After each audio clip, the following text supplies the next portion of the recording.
Assalamualaikum warahmatullahi wabarakatuh. Halo semuanya, selamat datang lagi di sesi belajar IELTS Reading kali ini sama aku.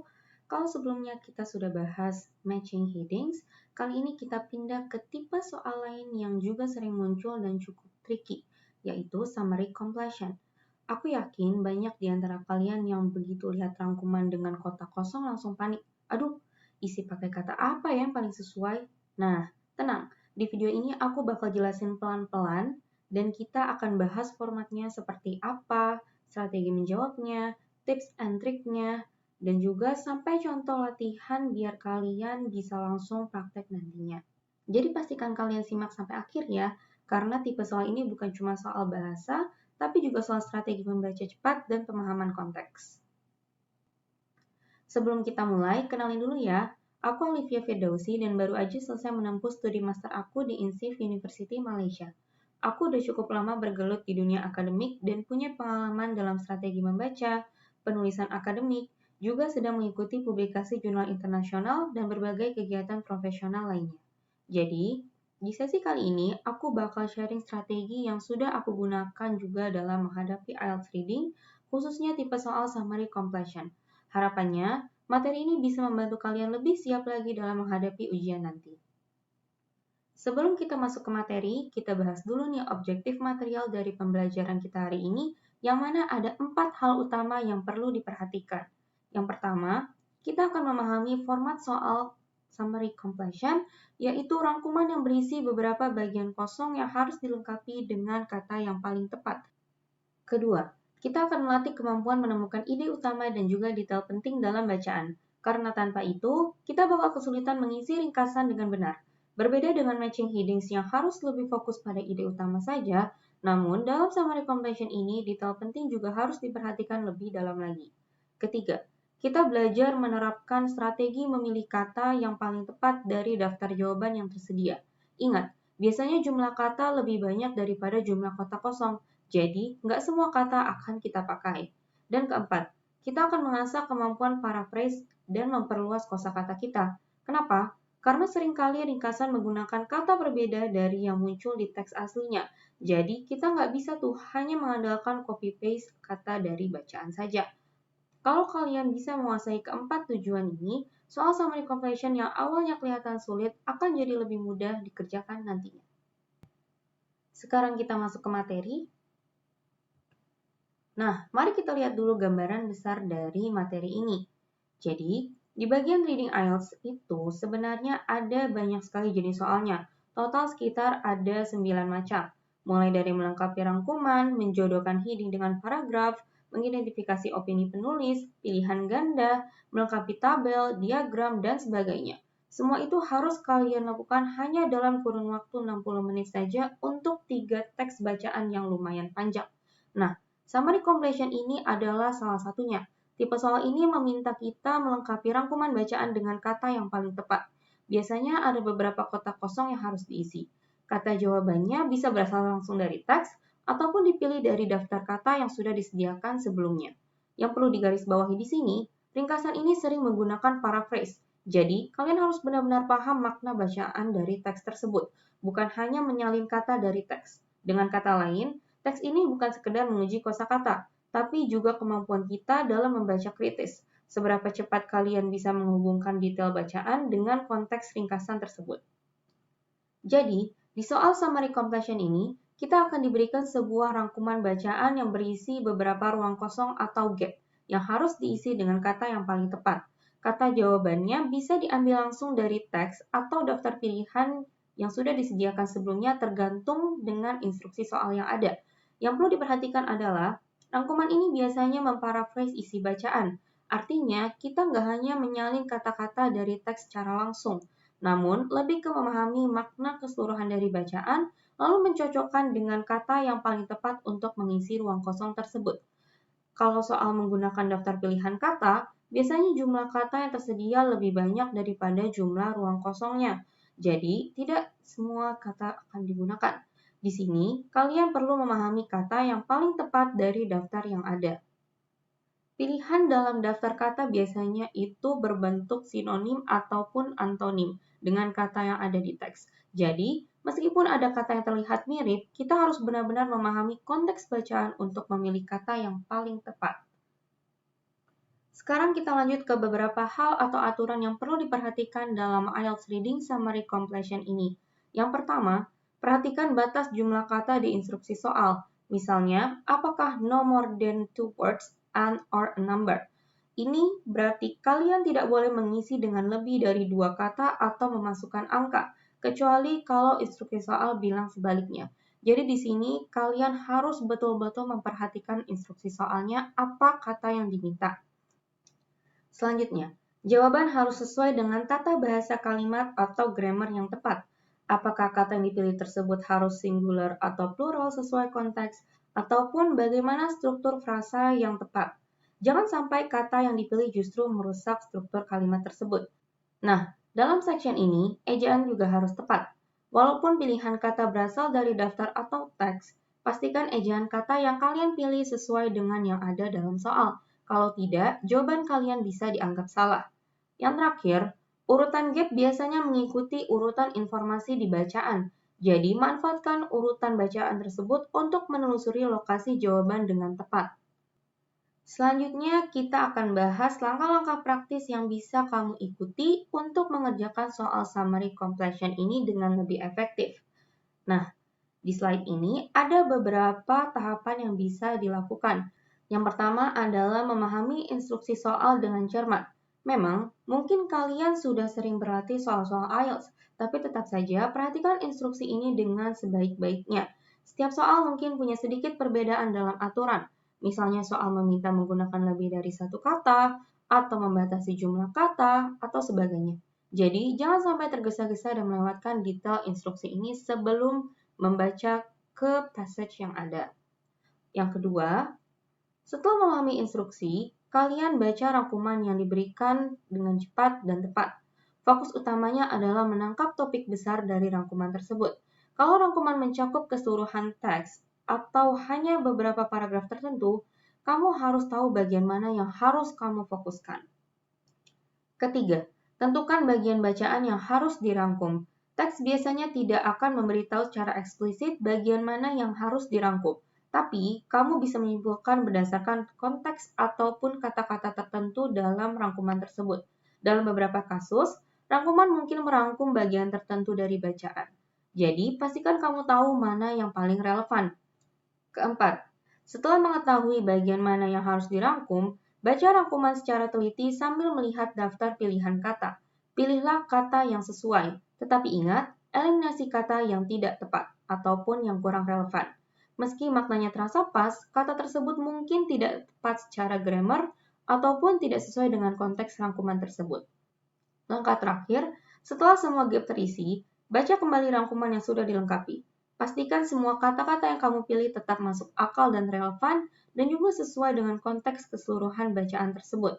Jangan terburu-buru, karena terkadang setelah selesai mengisi gap, kita jadi nggak sadar ada kata yang kurang tepat atau membuat kalimatnya terasa lebih janggal. Jadi harus dibaca ulang dengan lebih teliti lagi.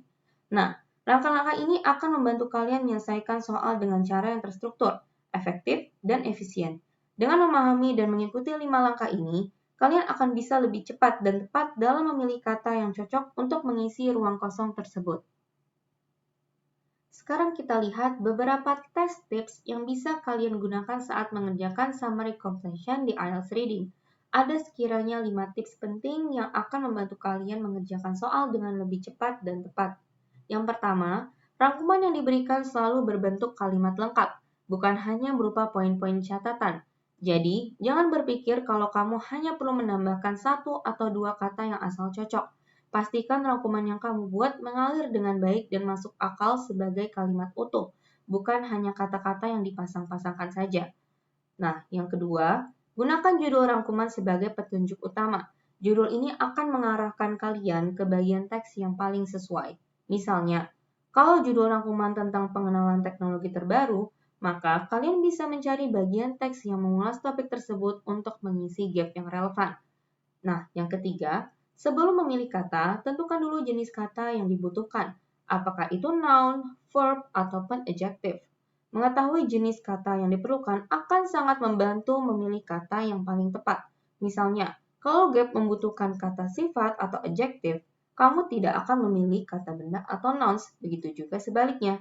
Nah, yang keempat, perhatikan juga bahwa kata berhyphen, contohnya itu long term seperti yang ada di slide, itu dihitung sebagai satu kata. Jadi, jika instruksi soal mengatakan no more than 2 words, pastikan kata-kata yang berhyphen ini tidak dihitung lebih dari satu. Jadi harus betul-betul diperhatikan nih kata-kata yang seperti long term atau well known. Kalian harus perhatikan dengan betul-betul. Nah, yang terakhir, jangan lupa untuk selalu memperhatikan instruksi jumlah kata. Sekali lagi, instruksi sangat penting di bagian tes ini. Apakah soal akan bilang no more than 2 words and or a number? Nah, kalau begitu, berarti kalian harus bisa memilih 2 kata atau 1 angka. Jangan salah mengisi dengan lebih dari itu, karena jawabannya bisa dianggap salah. Sekali lagi, instruksi jumlah kata sangat penting dalam tes ini. Dengan mengikuti tips-tips ini, kalian akan lebih siap dan bisa menghemat waktu saat mengerjakan soal summary completion di tes IELTS nanti. Ingat, konsistensi dan praktis itu kunci utama supaya semakin cepat dan tepat dalam memilih kata yang paling sesuai. Sekarang kita bahas dulu hal-hal yang harus dan jangan dilakukan ketika mengerjakan summary completion. Kita mulai dulu dengan hal-hal yang harus dilakukan dalam mengerjakan summary completion. Yang pertama, baca rangkuman secara keseluruhan sebelum kamu mulai mengisi. Ini dilakukan yang pasti setelah membaca instruksi soal terlebih dahulu ya, karena hal ini penting supaya kamu punya gambaran besar tentang teks dan mengetahui jenis kata yang kira-kira akan dibutuhkan nantinya. Jangan buru-buru langsung isi ruang kosong, karena kadang kita salah paham konteks dan itu bisa mempengaruhi jawaban kita. Yang kedua, telusuri bagian teks yang relevan. Baca dengan teliti, fokuskan perhatian pada bagian teks yang langsung mengarah ke ruang kosong atau gap di rangkuman. Kalau teksnya panjang, pastikan kamu nggak melewatkan informasi penting hanya karena membaca terburu-buru. Ketiga, pilih kata atau frasa yang paling tepat secara makna dan grammar.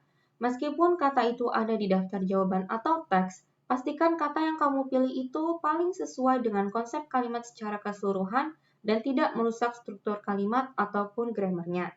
Yang terakhir, gunakan konteks kalimat untuk memverifikasi jawaban yang telah kamu pilih. Kalau ada kata yang terasa janggal atau agak aneh di kalimatnya, coba cocokkan lagi dengan konteks kalimat agar lebih yakin bahwa kata tersebut memang kata yang paling tepat. Sekarang, mari kita lihat hal-hal yang sebaiknya jangan dilakukan dalam mengerjakan soal summary completion ini. Pertama, jangan hanya menebak kata yang mirip atau yang kelihatan nyambung. Periksa cocokkan dengan teks dan konteks kalimat. Kadang, kata yang terlihat pas bisa jadi salah karena tidak sesuai dengan makna dan konteksnya. Jangan juga abaikan aturan grammar, seperti bentuk kata singular atau plural, ataupun bentuk grammar lainnya. Meskipun pilihan kata terlihat tepat, jika tidak sesuai dengan tata bahasa atau grammar, jawabannya bisa saja salah. Jadi selalu cek grammar setiap kali dalam memilih kata. Dan yang terakhir, jangan tulis lebih dari jumlah kata yang diminta di instruksi soal. Misalnya, kalau instruksi bilang no more than 2 words, walaupun ada banyak pilihan kata, kalau kamu melanggar batasan ini, jawabannya akan dianggap salah. Nah, dengan mematuhi aturan-aturan ini, kalian akan lebih efisien dalam mengerjakan soal summary completion di IELTS dan menghindari kesalahan-kesalahan umum yang mungkin terjadi dalam pengerjaan ujian. Sekarang kita lanjut ke latihan soal. Untuk soal yang pertama, bacalah teks yang berjudul The Future of Work dengan teliti. Di teks ini ada beberapa paragraf yang berisi informasi penting. Sebelum kalian langsung mengisi rangkuman, hal pertama yang harus dilakukan adalah memahami konteks bacaan secara keseluruhan. Jangan langsung loncat ke rangkuman ataupun daftar kata, karena kalau kita belum paham inti dari paragraf dari bacaan tersebut, nanti akan salah memilih kata. Nah, coba perhatikan hal-hal ini saat membaca. Yang pertama, siapa atau apa yang dibahas di setiap paragrafnya, lalu apa ide utama dari paragraf tersebut, lalu juga apakah ada istilah penting yang diulang atau konsep yang ditekankan. Nah, ingat, tujuan kita sekarang hanya memahami konteks terlebih dahulu dan menangkap inti dari paragraf tersebut, bukan langsung mencari kata yang pas. Sebelum kita lanjut ke slide berikutnya yang berisi daftar-daftar kata, sekarang kalian harus fokus terlebih dahulu pada bacaan teks dan pahami isi setiap paragrafnya. Jangan terburu-buru karena pemahaman konteks adalah kunci supaya nanti kita bisa mengisi rangkuman dengan benar. Kalian bisa mempause video ini untuk membaca teks tersebut. Oke, sekarang kita bisa lihat ada daftar kata yang akan kita gunakan untuk mengisi rangkuman. Ada 7 kata yang bisa menjadi pilihan dalam mengisi gap pada summary yang disediakan. Nah, sebelum itu, kita harus lihat dulu instruksi pengerjaan dari soal ini. Nah, untuk instruksinya adalah complete the summary using the list words A until G below. Nah, di sini tugasnya adalah memilih huruf yang sesuai dari daftar pilihan kata untuk setiap ruang kosong atau gap dari rangkuman yang ada. Nah, jadi misalkan jawabannya nanti di gap 1 ini misal jawabannya adalah pressure. Nah, berarti tulislah huruf A di sini untuk mengisi gap yang ada. Begitu. Ingat ya, kata-kata ini tidak semuanya akan digunakan. Jadi, tugas kita adalah memilih kata yang paling tepat sesuai dengan konteks bacaan. Kata yang paling tepat biasanya itu cocok secara makna dengan kalimat di rangkuman. Lalu, sesuai juga secara grammarnya. Misalnya, apakah itu singular atau plural, ataupun itu bentuk verb, dan sebagainya. Dan juga, biasanya, kata yang paling tepat itu juga masuk dalam aliran ide utama dari paragraf tersebut. Sekarang, setelah kalian paham instruksi dan daftar kata yang ada, kita bisa siap masuk mengisi rangkuman dengan huruf yang benar. Fokus pada konteks teks yang sudah kalian baca di slide sebelumnya, karena itu akan membantu kalian memilih jawaban yang paling tepat. Sekali lagi, kalian bisa pause video ini sebentar kalau mau mencoba mencocokkan kata-kata yang kira-kira paling sesuai sebelum kita bahas jawabannya satu persatu. Oke, kita menuju ke gap yang pertama. Jadi, kalimat pada summary ini, yang gap pertama ini sebenarnya dapat mengacu pada paragraf 2 yang berbunyi, as a result of algorithmication of jobs are dependent on data rather than on production. Nah, dari paragraf ini kita bisa menggarisbawahi bagian data ini, sehingga kata yang paling tepat adalah information. Nah, kenapa bisa information? Karena pada paragraf disebutkan bahwa pekerjaan berbasis algoritma bergantung pada data, bukan pada produksi fisik atau keputusan yang didasarkan pada penilaian pribadi. Information dipilih karena merujuk pada kata data yang diolah oleh algoritma untuk digunakan dalam pekerjaan, bukan sekedar informasi umum saja. Nah, pilihan lain seperti pressure atau promotion jelas tidak relevan dengan konteks pekerjaan yang berbasis data atau informasi ini. Jadi pilihan yang pertama untuk gap ini adalah information, yaitu kita bisa mengisi gap ini dengan huruf G, seperti berikut.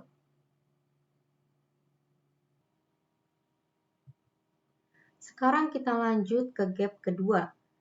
Di gap kedua ini kalimatnya berbunyi, while monitoring a telecommunications company, Pachidi observed a growing on the recommendations made by AI. Nah, sebenarnya, kalimat ini dapat merujuk pada paragraf 6 yang berbunyi, workers learn through the algorithm's eyes and become dependent on its instructions. Dalam konteks ini, reliance adalah pilihan kata yang paling tepat. Kenapa? Karena pada paragraf ini kita membaca tentang bagaimana pekerja semakin bergantung pada AI dalam mengambil keputusan. Mereka mulai memanfaatkan algoritma AI bukan hanya untuk menyarankan, tetapi untuk mengambil keputusan atas nama mereka. Nah, seperti yang disebutkan sebelumnya, ada ketergantungan yang tumbuh atau reliance pada AI. Jika dilihat berdasarkan paragraf yang ada, sebetulnya dependent merupakan jawaban yang paling tepat. Namun sayangnya, dependent tidak ada di pilihan daftar kata yang disediakan. Lalu mengapa harus reliance? Karena dependent dan reliance memiliki arti yang sama, yaitu sama-sama bergantung. Nah, di sini bisa kita lihat bahwa kosakata kamu akan diuji dalam tes ini, seperti sinonim, antonim, paraphrase, ataupun yang lainnya. sehingga kalian harus betul-betul memperkaya kosakata bahasa Inggris kalian. Nah, kenapa opsi lain tidak cocok? Karena opsi lain seperti pressure ataupun promotion tidak cocok karena tidak menggambarkan suatu kondisi ketergantungan pekerja pada algoritma AI tersebut. Sekarang kita lanjut ke gap yang ketiga, di mana kalimatnya berbunyi, meanwhile, staff are deterred from experimenting and using their own and are therefore prevented from achieving innovation. Nah, sebenarnya kalimat pada gap yang ketiga ini itu merujuk pada paragraf 6 juga, yang disebutkan bahwa alternative explorations where experimentation and human instinct lead to progress and new ideas are effectively discouraged. Jadi, kata yang paling tepat untuk mengisi gap ini adalah kata intuition atau huruf C. Nah, di sini paragraf menjelaskan bagaimana pekerja mulai terhalang untuk menggunakan naluri mereka sendiri karena pengaruh besar dari AI. Mereka lebih cenderung mengikuti algoritma dan kurang menggunakan insting manusia dalam pengambilan keputusan. Nah, frasa human instinct yang ini itu merujuk pada naluri manusia. Diparafrasekan menjadi intuition dalam soal. Jadi ini sekali lagi menguji seberapa banyak atau seberapa kaya kosakata yang kita punya. Nah, ini mengarah pada kemampuan berpikir secara spontan dan kreatif. Opsi lain seperti confidence tidak cocok karena konteksnya lebih kepada naluri berpikir alami, bukan kepercayaan diri dalam menggunakan teknologi. Nah, karena jawabannya itu adalah intuition, kita bisa tulis huruf C di sini. Nah, kita masuk ke gap yang terakhir, yaitu gap keempat. Nah, kalimat pada summary di gap keempat ini sebenarnya merujuk pada paragraf 8 yang berbunyi, their objective is to make AI technologies more trustworthy and transparent, so that organizations and individuals understand how AI decisions are made. Nah, kata-kata yang paling tepat untuk mengisi gap terakhir ini adalah confidence atau huruf F.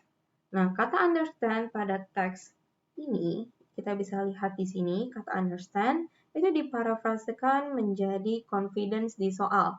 Nah, kenapa begitu? Hal ini dikarenakan ketika kita berbicara tentang pemahaman dan kepercayaan terhadap AI, kalimat ini jelas-jelas menjelaskan bahwa tujuan AI dari transparansinya adalah untuk membuat pengguna lebih percaya diri dalam menggunakan teknologi ini.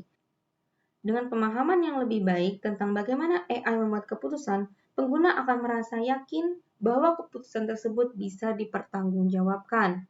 Nah, jadi dari kata-kata understand atau pemahaman itu menumbuhkan rasa percaya diri dan keyakinan mereka terhadap penggunaan teknologi AI itu sendiri karena mencerminkan kepercayaan diri yang didorong oleh transparansi dan pemahaman proses AI.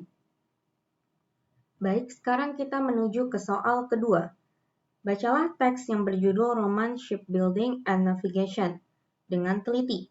Di teks ini ada beberapa paragraf yang berisi informasi penting. Sama seperti soal sebelumnya, sebelum kalian langsung mengisi rangkuman, hal pertama yang harus dilakukan adalah memahami konteks bacaan secara keseluruhan.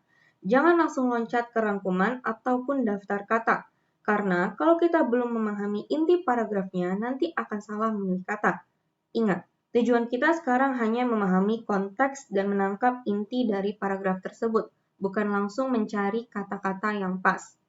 Nah, sebelum lanjut ke slide berikutnya, bacalah terlebih dahulu teks dengan seksama dan pahami isi dari setiap paragraf.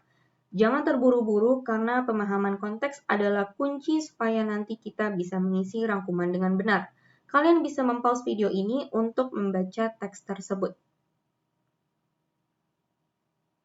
Baik, sekarang kita menuju ke slide berikutnya. Di sini terlihat ada rangkuman atau summary di slide kalian. Ada 8 ruang kosong atau gap di sini yang harus kalian isi. Nah, sebelum itu kita tengok dulu instruksi dari soal tersebut.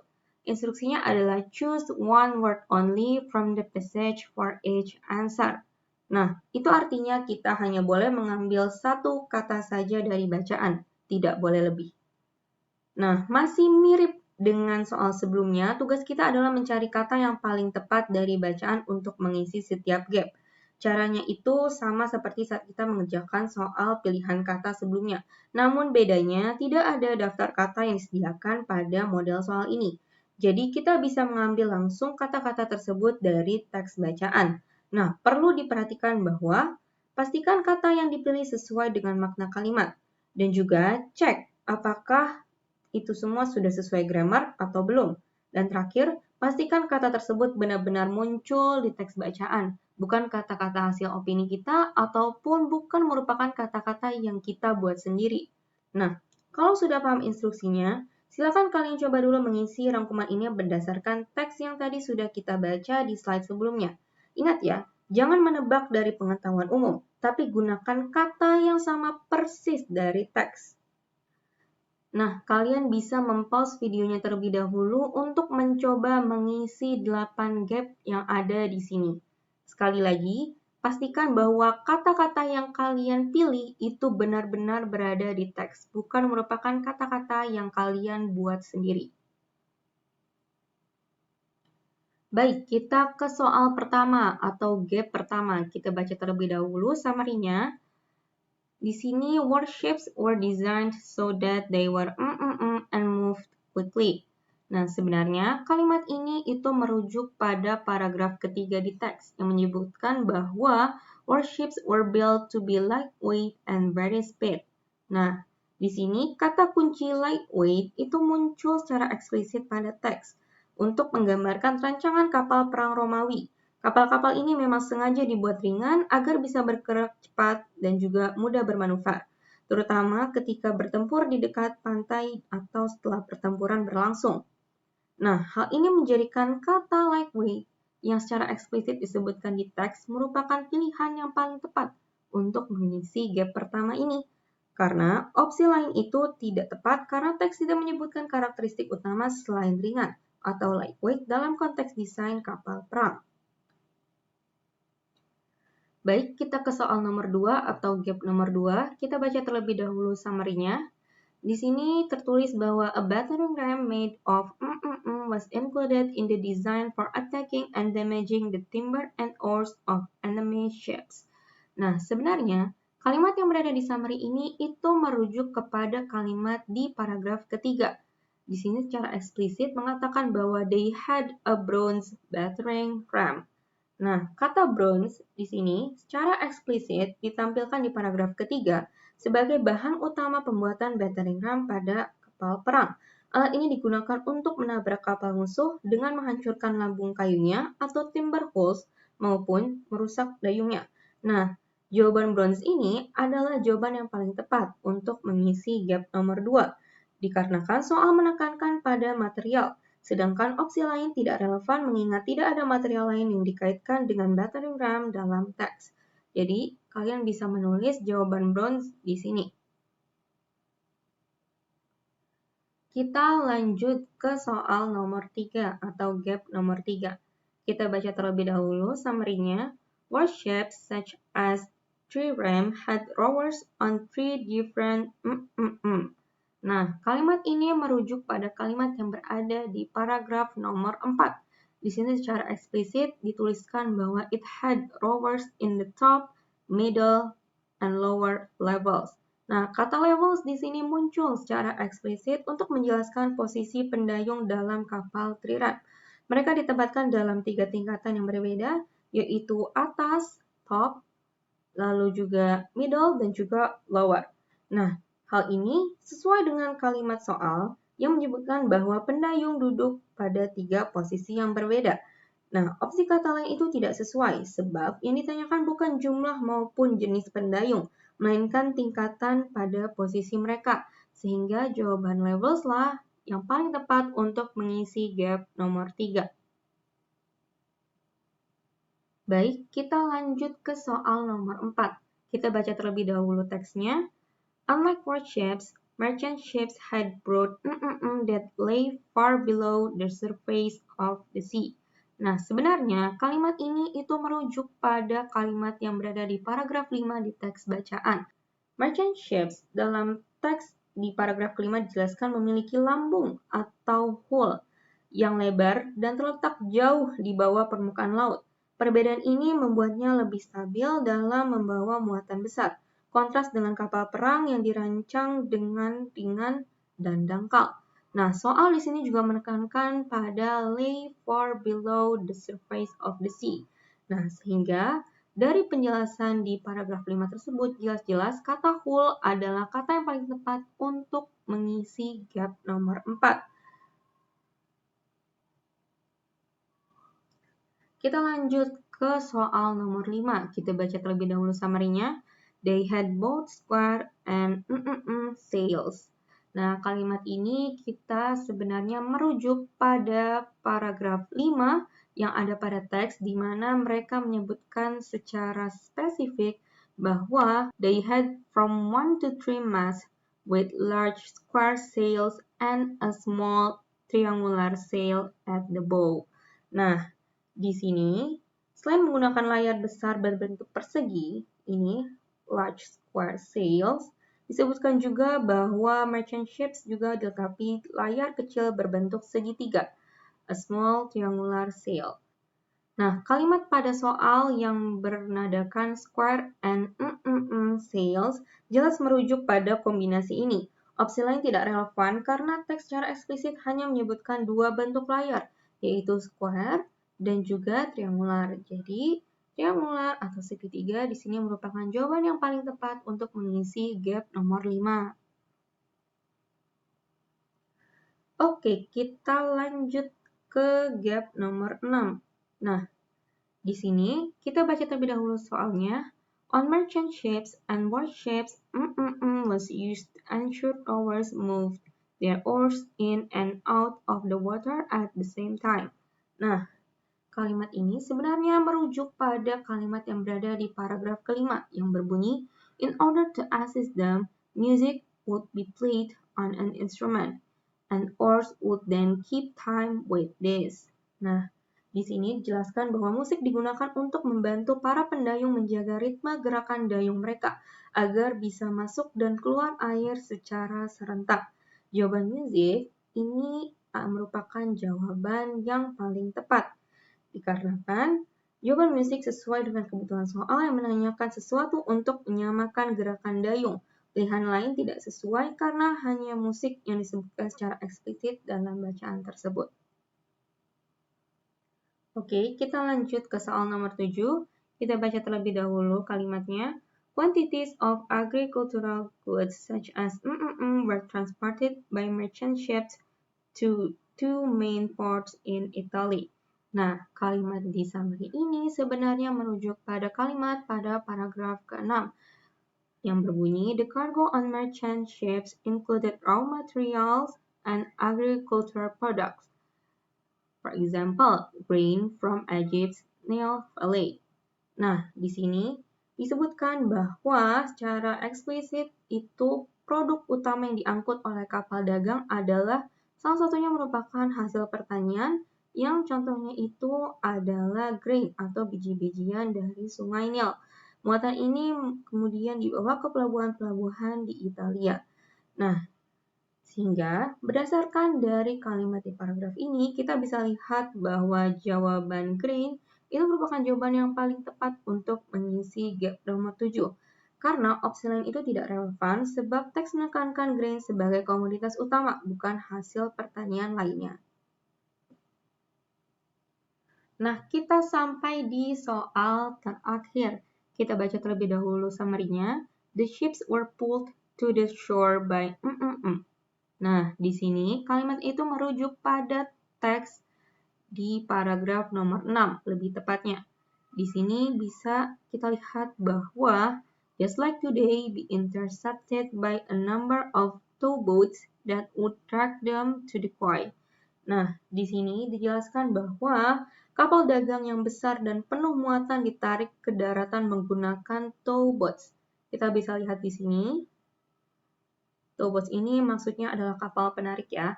Nah, hal ini logis karena merchant ships terlalu berat untuk merapat sendiri ke pelabuhan. Jawaban ini dirasa paling tepat karena soal secara khusus menanyakan alat dan digunakan untuk menarik kapal ke darat. Nah, kita bisa lihat di sini, di kalimat ini, the ships were pulled to the shore by... Maka, hanya towboats yang merupakan jawaban paling tepat yang ada pada teks yang bisa mengisi gap nomor 8 ini. Sekarang kita masuk ke bagian terakhir, yaitu key main takeaways dari materi kita kali ini. Jadi, setelah kita membahas contoh soal dan cara menjawabnya, penting banget buat merangkum apa saja poin inti yang harus kalian ingat. Nah, untuk tipe soal summary completion ini, ada beberapa hal utama yang perlu kita perhatikan sama-sama. Summary completion merupakan tipe soal yang menguji kemampuan kita dalam menemukan ide utama dan detail penting dalam sebuah teks, lalu menuliskannya kembali dalam bentuk paraphrase. Artinya, kita tidak hanya menyalin kata dari teks, tapi benar-benar harus memahami maksud dari teks tersebut. Yang kedua, jawaban yang ditulis harus tepat secara makna dan juga benar secara grammar, sekaligus mengikuti aturan jumlah kata yang sudah ditentukan pada instruksi soal. Jadi penting sekali untuk membaca instruksi soal terlebih dahulu dengan teliti agar tidak menulis lebih dari jumlah kata yang diperbolehkan. Nah, strategi utama dalam menyelesaikan soal ini adalah yang pertama, memahami rangkuman dan juga teks yang diberikan terlebih dahulu. Lalu yang kedua, temukan bagian teks yang relevan dengan ringkasan tersebut. Dan yang terakhir, memilih kata yang paling sesuai konteks, baik dari segi arti maupun grammar. Nah, kunci yang cukup penting dalam tes IELTS reading, terutama untuk tes reading yang berversi paper-based, jawaban memang sebenarnya boleh ditulis dengan huruf kecil ataupun huruf kapital, namun lebih aman menggunakan all caps atau huruf kapital semua supaya tulisan tangan lebih mudah dibaca oleh examiner dan kita bisa menghindari kemungkinan salah penilaian hanya karena masalah tulisan. Sebenarnya poin yang terakhir ini tidak diwajibkan, namun memang tetap disarankan karena untuk menghindari hal-hal yang tidak diinginkan hanya karena masalah tulisan saja. Karena sayang banget kalau jawaban kita udah benar tapi jadi salah cuma karena masalah tulisan. Oke, study mates, kita sudah sampai di akhir sesi pembelajaran kita kali ini tentang IELTS Reading Summary Completion. Dari awal kita sudah membahas apa tujuan tipe soal ini, bagaimana format dan aturannya, strategi langkah demi langkah, test tips, sampai do's and don'ts yang wajib diingat. Dan akhirnya kita simpulkan dengan key takeaways yang bisa kalian jadikan pegangan utama. Ingat, soal summary completion bukan hanya soal menentukan kata yang tepat, tapi tentang kemampuan kita untuk memahami makna keseluruhan dalam teks. Dengan memahami konteks setiap paragraf dan memilih kata yang sesuai berdasarkan ide utama, kalian akan lebih mudah mengisi gap dengan tepat. Latihan terus-menerus untuk membiasakan diri dengan paraphrase dan pemilihan kata yang tepat, dan kalian akan semakin cepat dan tepat dalam mengerjakan tipe soal tersebut. Nah, jangan lupa juga, latihan itu adalah kunci. Semakin sering kalian berlatih, semakin tajam insting kalian dalam menemukan kata-kata yang paling tepat untuk mengisi gap yang ada. Terima kasih sudah belajar bareng aku hari ini. Semoga materi ini bermanfaat dan bisa bikin kalian lebih percaya diri menghadapi soal tes IELTS Reading, terutama materi yang terkait summary completion. Tetap semangat belajar dan jangan lupa menyerah, juga terus konsisten latihannya. Sampai jumpa di sesi berikutnya dan good luck untuk ujian IELTS kalian. You can do it guys. Wassalamualaikum warahmatullahi wabarakatuh.